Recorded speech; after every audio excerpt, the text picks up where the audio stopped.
The morning the CEO pointed toward the service entrance and told a single father that people like him belonged at the back door, nobody in the marble lobby expected the humiliation to last more than a few seconds. Nobody knew that before lunch, the most powerful man in the building would walk through those same doors, cross the lobby, and shake the father's hand in front of everyone. And nobody could have imagined that the reason for that handshake would force one proud woman to confront the ugliest part of herself. If you believe kindness, forgiveness, hope, and second chances can change a life, please like this video, leave a comment, share this story with someone who needs hope today, and subscribe to our channel so you can be part of our growing community. Elliot Mercer had learned early in life that dignity was something you carried inside yourself because the world could take almost everything else. At 38, he was raising his 8-year-old daughter, Maisie, alone in a small rented apartment on the edge of the city. His wife had died 3 years earlier after a sudden illness, leaving Elliot with a grieving child, a mountain of unpaid bills, and a promise he had made beside a hospital bed that he would never let Maisie feel alone. He had once worked as a maintenance supervisor at a manufacturing plant, but when the factory closed, he spent months searching for another job. Eventually, he accepted work as a facilities assistant at the prestigious Whitmore Grand Hotel, a place where politicians, executives, celebrities, and diplomats regularly stayed. The job was humble, the hours were long, and the pay barely covered everything, but Elliot never complained. Every morning he packed Maisie's lunch before taking her to school, then hurried across town to begin his shift. That morning, however, everything went wrong. Maisie had woken up with a fever, and Elliot had stayed beside her until a neighbor agreed to watch her for a few hours. By the time he reached the hotel, he was 22 minutes late. He entered through the main lobby because the service entrance was temporarily blocked by a delivery truck, carrying a small toolbox and wearing the plain navy uniform that marked him as someone most guests never noticed. The hotel was hosting an important daytime corporate luncheon, and the lobby was crowded with executives. At the center stood Vivian Ashford, the hotel's 42-year-old CEO, a woman known for turning struggling businesses into profitable empires. Vivian had built her reputation on discipline, precision, and control. She believed mistakes were weaknesses and appearances were everything. When she saw Elliot walking through the lobby, she immediately noticed his late arrival. She looked at his uniform, then at the toolbox in his hand, and her expression hardened. In front of executives, managers, and guests, she told him that he was late and that he should not have entered through the main entrance. Elliot calmly explained that the service door was blocked and that his daughter had been sick that morning, but Vivian did not soften. She told him that personal problems were not an excuse for professional failure. Then, with several people watching, she pointed toward the rear corridor and told him that employees doing his kind of work should use the back door. The word struck harder than she realized. Elliot lowered his eyes for a moment, not because he was ashamed of his work, but because he was trying to control the pain rising inside him.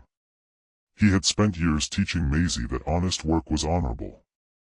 Now, standing in front of strangers, he wondered how he would explain to his little girl that some people believed a person's value depended on the uniform they wore.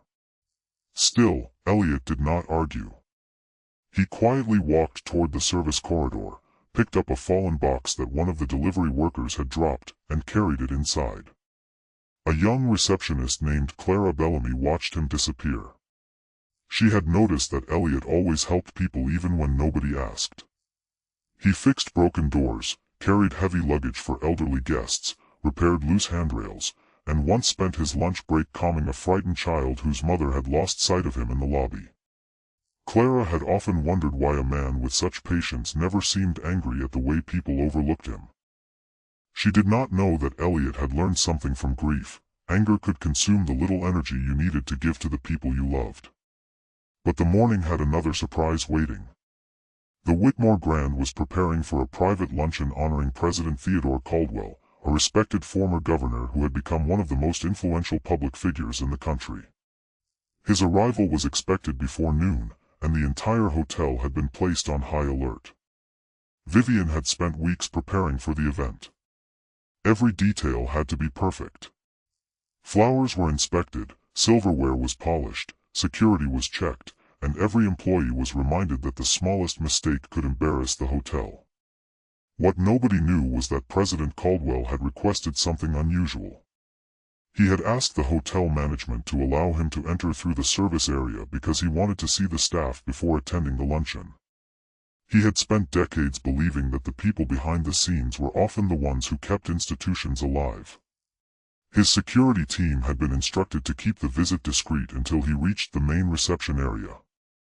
Meanwhile, Elliot was repairing a malfunctioning elevator near the service corridor. He had been given no special assignment and expected no recognition. As he worked, he noticed an elderly delivery driver struggling to move a heavy cart. Elliot immediately put down his tools and helped him push it across the corridor. The driver thanked him, but Elliot simply smiled and returned to his repair. A few minutes later, he heard footsteps approaching. President Caldwell appeared at the end of the corridor with two security officers nearby. He was dressed simply, without the grand entrance everyone expected. He stopped when he saw Elliot.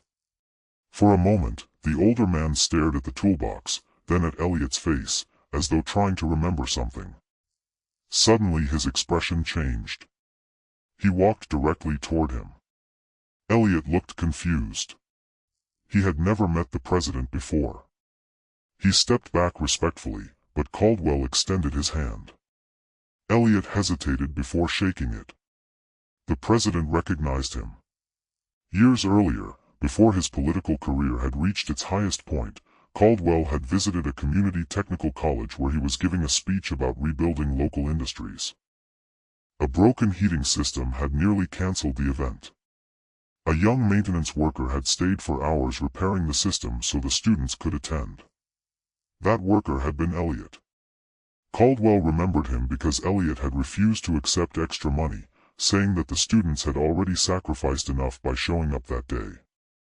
Caldwell had never forgotten his face. The president asked Elliot how life had treated him since then. Elliot smiled politely and explained that he was now raising his daughter alone. Caldwell's expression softened when he heard about Maisie.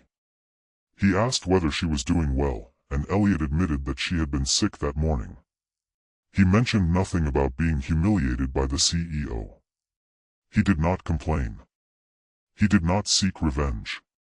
He simply spoke about his daughter with the quiet pride of a father who would do anything for her. Caldwell then noticed the small paper bracelet around Elliot's wrist. Elliot explained that Maisie had made it for him before school and told him it was a reminder that he was the strongest dad in the world. The president smiled, but his eyes became unexpectedly wet. He looked at the security officer beside him and then back at Elliot. Then came the moment that changed the entire hotel.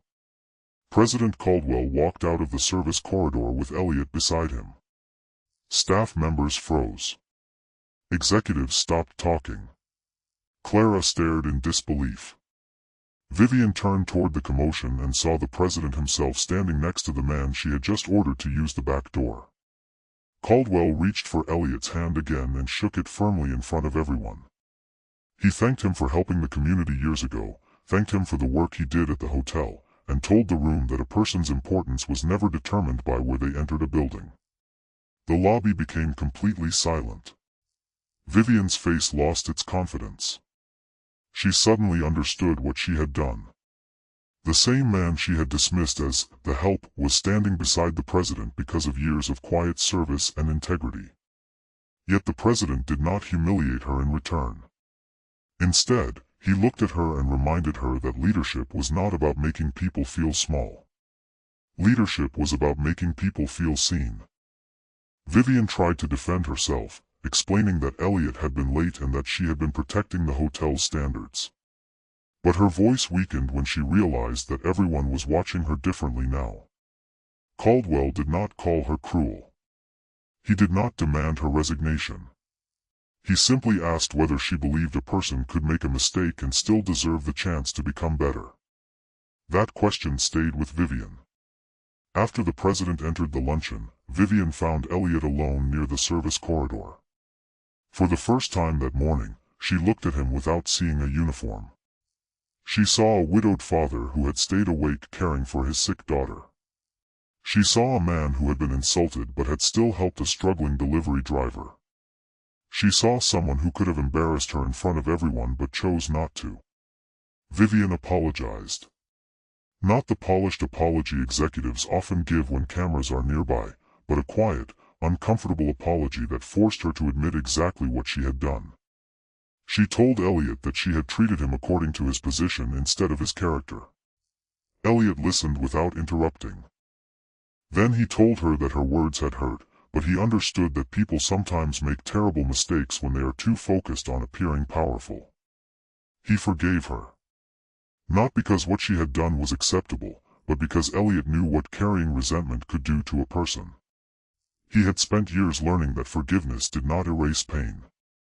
It simply refused to let pain control the future.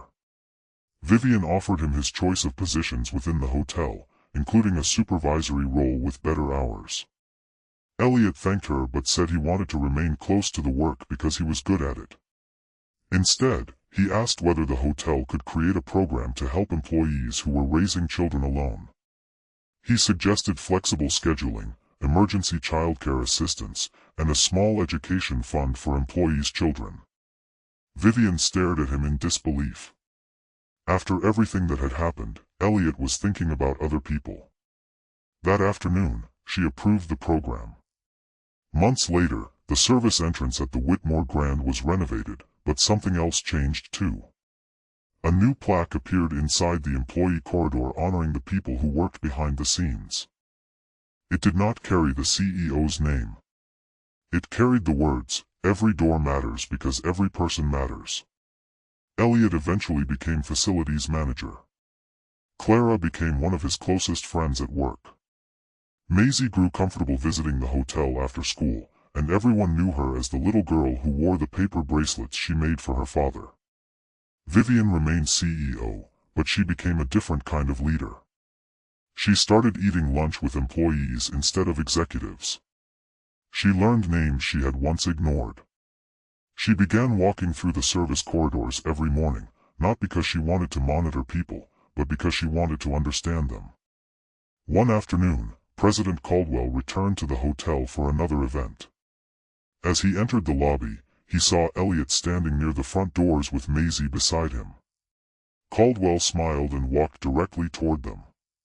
He shook Elliot's hand, then bent down and greeted Maisie as though she were an old friend. Vivian watched from a short distance away. She finally understood the lesson she had missed that morning. The back door had never been Elliot's place. It had only revealed where her own heart had been. Elliot looked at his daughter and smiled. He had once feared that losing everything would teach Maisie that the world was unfair. Instead, through kindness, patience, and forgiveness, he had shown her something more powerful. The world might judge you by your job, your clothes, your money, or the door you enter through, but none of those things can decide the kind of person you become.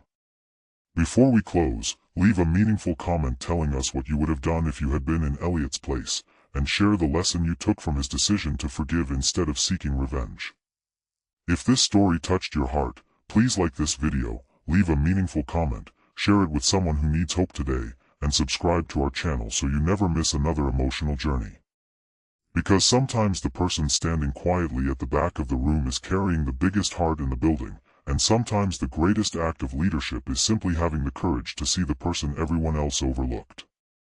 And as Elliot walked home with Maisie that afternoon, holding her tiny hand in his, he glanced down at the paper bracelet around his wrist.